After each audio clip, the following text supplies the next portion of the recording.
if you start to sew in one plane, you cannot change it because bone will press it from two sides. For example, if by mistake you little bit change in wrong direction your cutting line, you will remove it and make new incision. Second type of the saw I don't have here, it is the bow-shaped saw.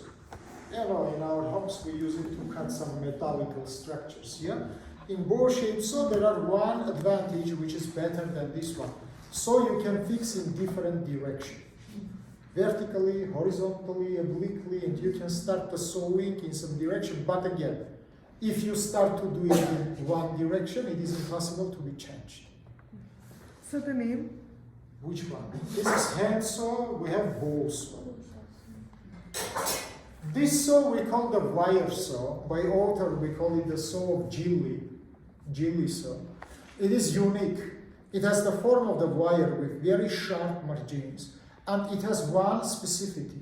You can change direction of your incision when you want, because the body is so small that the bone doesn't press it.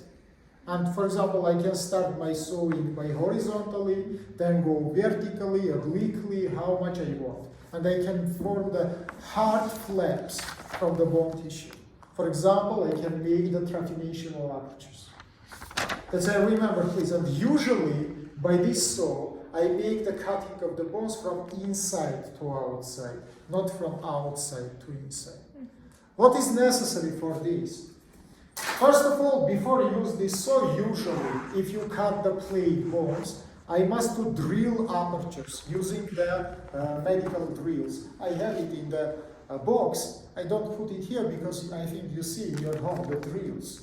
We have electrical drill, we have hand drill. Anyhow, using the drills, you make aperture. Then, I use it. It is in my table. There are special metallical, very elastical wire with blunt tip and with lock in one side, which we call introducer of Gilli wire saw. What we do, we remove this handle, it has lock mechanism, you remove it, you connect it introducer with it, and then, I imagine that this is introducer, hold your hands by 2 rings. Then, using introducer, you inserted this Gilli wire saw into the apertures which need to be cut. And then, from inside to outside, you start to cut the bony tissue. Why this introducer is necessary? First of all, to insert it, this saw inside, and second, it is very elastic. If it will touch to the mannings of the brain, it will not perforate them. It will change the direction. Then after this, you disconnected the lock from the saw, and you will start to make the saw. Now hold your hands like this. Now look, what is very important? If you should place the cutted bone after surgery in its place, you must make incision not straightly, but in 45 degrees. Because if you will cut it straightly, after you will put it in its place, it will sinking down. If you will cut in 45 degrees, it will sit it in its margins and will not go too deep. Do you understand? Yes. Thank you very much. That's why we cut not straightly up, but in 45 degrees to the sides. About, I draw here, guys, about tips of the drill. There are 2 types of the tips. One is sharp pointed, second is ball shape. Ball shape has sharp margins, but blunt tip. Why it is necessary? Now look, cranial bone, plate bone, contains 3 layers. External compact layer, diploidic layer, and internal compact layer. And using the sharp pointed tip, we perforated only external compact layer. How we understand that we reach the second layer?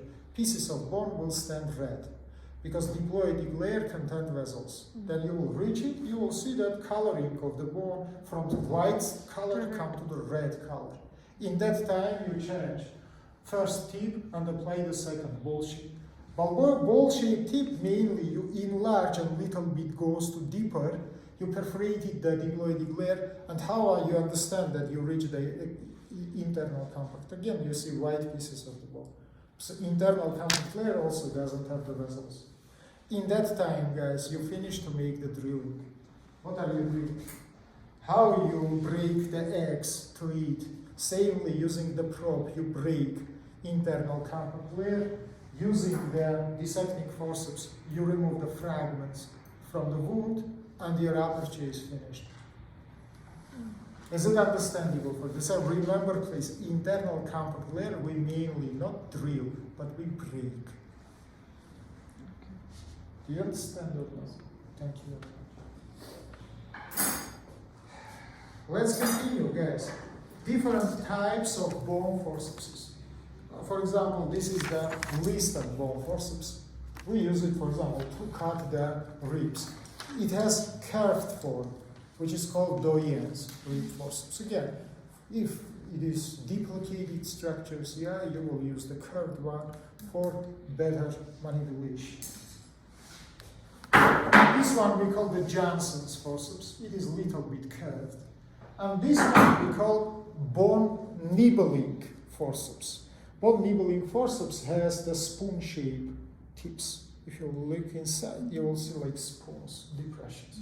Bone nibbling forceps used to make smooth fracture surfaces. For example, after the fracture, sharp margins is formed, and they can perforate neighboring structures. By nibbling forceps, you can make smooth. And you will not lose the pieces of the bone because they will be inside of this depression. You can clean it up. Is it understandable for you? Very well. Next instruments which is belong to group number 1, it is spoons, bone spoons.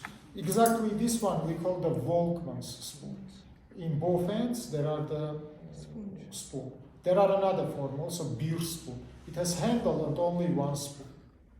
This one is much more comfortable because spoons have different sizes and you can change the size. What we are doing by this instrument? By scratching movements, we clean the bone cavities. Bone cavity, for example, Hymorian cavity, or if there are, for example, osteomyelitis, we can remove the sequesters. If there are bone tumors, again, we can, for example, osteosarcoma, we can clean it from. Let's say, by scratching movements, it is clean. Of course, you start from small size, then the cavity is enlarged, you come to the big size. When I spoke about scalpels, I forget to say that we have electrical scalpels also. And the electrical scalpel has two main forces. First of all, it can cut the tissues. And second, it can coagulate the tissues.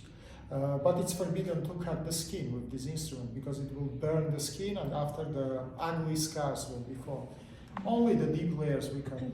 And also we can use it like the second group of surgical instrument to arrest the bleedings.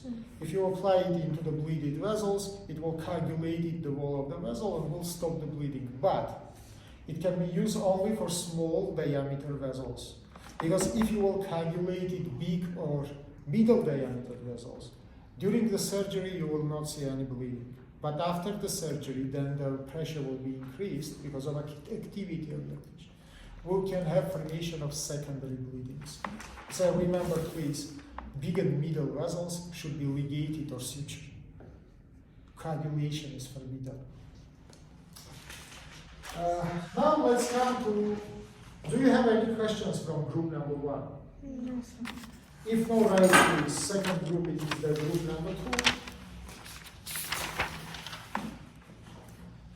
Group number 2.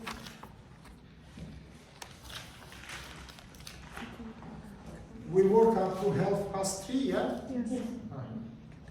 Right, please. In group number 2, first of all, maybe we call it instruments to arrest the bleeding. And inside of this group, we have 2 types of surgical instruments.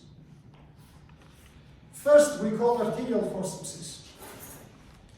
Again, there are different types, size, construction of arterial forceps. They can be big, small, middle, but this is not the characteristics of it. If you want to give its characteristics, like for scissors, look to tip, look to axis, and look to inner side of instrument. By the tip, they can be blunt tipped and sharp tipped. By axis, they can be straight or curved. has these two